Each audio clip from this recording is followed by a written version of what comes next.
l'État de la Sonapra à des entités privées qui se trouvent être dans le giron du premier magistrat. Appelons les choses par leur nom.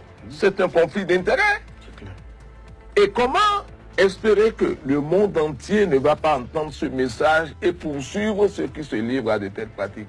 Pourquoi vous croyez qu'on poursuit la famille Bongo et autres ailleurs? Vous ne pensez pas que des organisations de la société civile au Bénin devraient mener ce combat pour que le monde entier le sache et que là où on va camoufler ces sous à travers des investissements puisse être demain poursuivi? On est dans le registre de bien mal acquis là.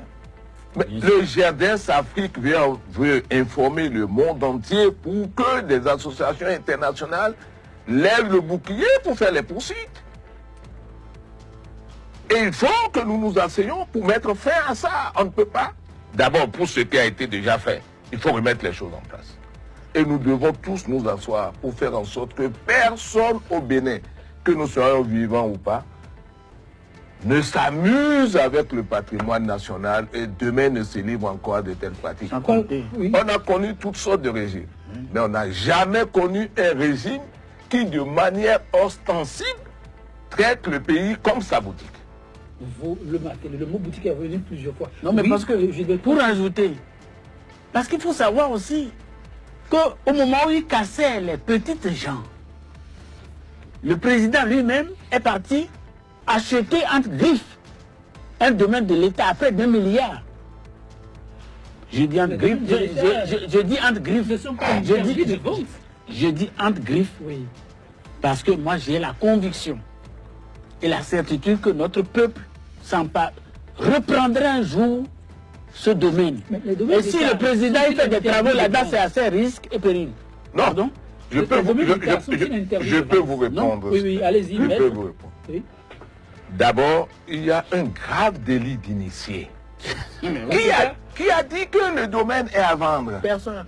Qui a fixé le prix? Mais écoutez, si l'État veut vendre quelque chose, il rend public qu'il veut vendre tel et tel bien. Et les individus qui sont intéressés s'offrent de l'acheter. Mais comment cet individu, aussi haut placé, a-t-il fait pour savoir qu'on voulait vendre un bien qu'on n'a pas mis en vente? Et n'ayant pas mis le bien en vente, on n'a jamais fixé une mise à prix.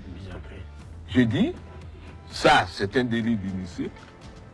C'est un bien qui doit revenir tôt ou tard dans le domaine de l'État. Si ce n'est pas une boutique, comment le premier magistrat peut se lever et dire, j'achète ceci qu'on n'a pas mis en vente? Mais dites-moi, si nous ne sommes pas en train de rêver, moi je connais le Bénin politiquement depuis 1963, parce que mon âge n'est pas dans les 50-60, c'est dans les 75 ans.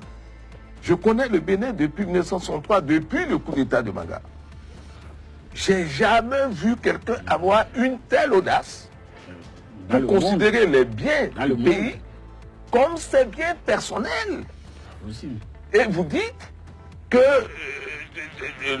la lettre ou les accusations des GRDS Afrique et autres GRDS nationaux, c'est un peu fort. En quoi c'est fort? On a voulu comprendre, vous êtes en train d'apporter des éléments d'éclaircissement. C'est important à savoir.